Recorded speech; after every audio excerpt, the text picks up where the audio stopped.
नमस्कार दोस्तों, आइए जानते हैं धनतेरस क्यों मनाते हैं। कार्तिक मास के शुक्ल पक्ष की त्रयोदशी तिथि को धनतेरस का पर्व मनाया जाता है। शास्त्रों के अनुसार इस तिथि को समुद्र मंथन के समय भगवान धन्वंतरि अमृत कलश लेकर प्रकट हुए थे।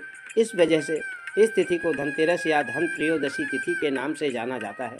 भगवान धन्वंतरि के अलावा इस दिन माता लक्ष्मी, धन के देवता कुबेर और मृत्यु के देवता यमराज की पूजा की जाती है। इस दिन दीपावली का पर्व शुरू हो जाता है और इस दिन सोना चांदी या नए बर्तन खरीदना बहुत शुभ माना जाता है। आइए जानते हैं धनतेरस क्यों मनाया जाता है और इसकी क्या कथा है। चिकित्सा विज्ञान का क्या प्रचार प्रसार है, आइए जानते हैं। भारतीय संस्कृति में स्वास्थ्य को ही सबसे बड़ा धन माना जाता है।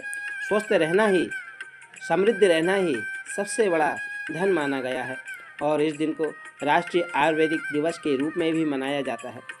मान्यता है कि भगवान धन्वंतरि को भगवान विष्णु का अंश माना जाता है और इन्होंने ही संसार में चिकित्सा विज्ञान का प्रसार और प्रसार किया था।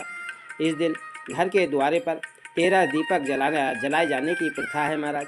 धनतेरस को 2 शब्दों से मिलकर बना है, पहला धन और दूसरा तेरस, जिसका अर्थ होता है कि धन का 13 गुना। भगवान धन्वंतरि को प्रकट होने के कारण इस दिन को वैद्य समाज धन्वंतरि जयंती के रूप में मनाया जाता है, इसलिए मनाया जाता है धनतेरस का पर्व। आइए जानते हैं। शास्त्रों में वर्णित कथाओं के अनुसार समुद्र मंथन के दौरान भगवान धन्वंतरि हाथों में अमृत कलश लेकर प्रकट हुए थे। जिस तिथि को भगवान धन्वंतरि समुद्र से निकले वह कार्तिक मास के कृष्ण पक्ष की त्रयोदशी तिथि थी। भगवान धन्वंतरि समुद्र से कलश लेकर प्रकट हुए थे, इसलिए इस अवसर पर बर्तन खरीदने की परंपरा चली आ रही है महाराज।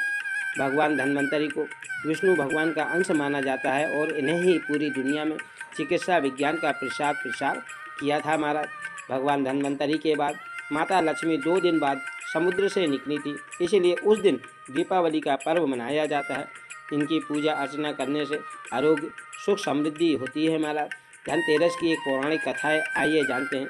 एक बार मृत्यु के देवता यमराज ने यमदूतों से प्रश्न किया कि क्या कभी मनुष्य के प्राण लेने से तुमको कभी किसी पर दया आती है या नहीं।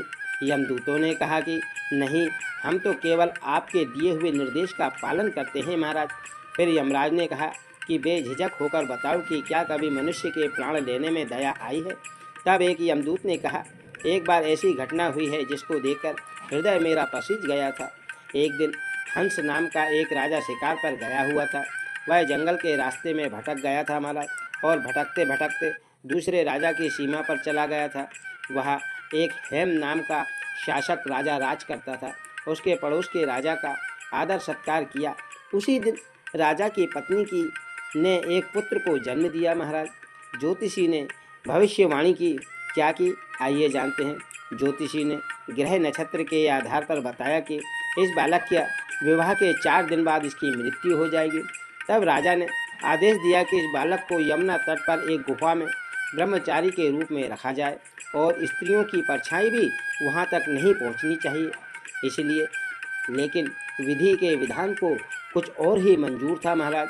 संयोगवश राजा हंस की पुत्री यमुना तट पर चली गई और वहां राजा के पुत्र को देखा। दोनों ने गंधर्व विवाह कर लिया। विवाह के 4 दिन बाद ही राजा के पुत्र की मृत्यु हो गई। तब यमदूत ने कहा कि उस नवविवाहिता का करुण विलाप सुनकर मेरा हृदय पसीज गया था। सारी बात सुनकर यमराज ने कहा कि क्या करें, यह तो विधि का विधान है और मर्यादा में रहते हुए यह काम करना पड़ेगा। अब यमराज ने उपाय बताया। यमदूतों ने पूछा कि ऐसा कोई उपाय है जिससे अकाल मृत्यु से बचा जा सके। तब यमराज ने कहा कि धनतेरस के दिन विधि विधान के साथ पूजा अर्चना और दीप दान करने से, दीप उत्सव करने से, दीप जलाने से अकाल मृत्यु नहीं होती है महाराज। इसी घटना की वजह से धनतेरस के दिन भगवान धन्वंतरि और माता लक्ष्मी की पूजा की जाती है और दीपदान किया जाता है महाराज। आइए ऐसी सुंदर कथाओं को जानने के लिए चैनल को लाइक सब्सक्राइब अवश्य करें।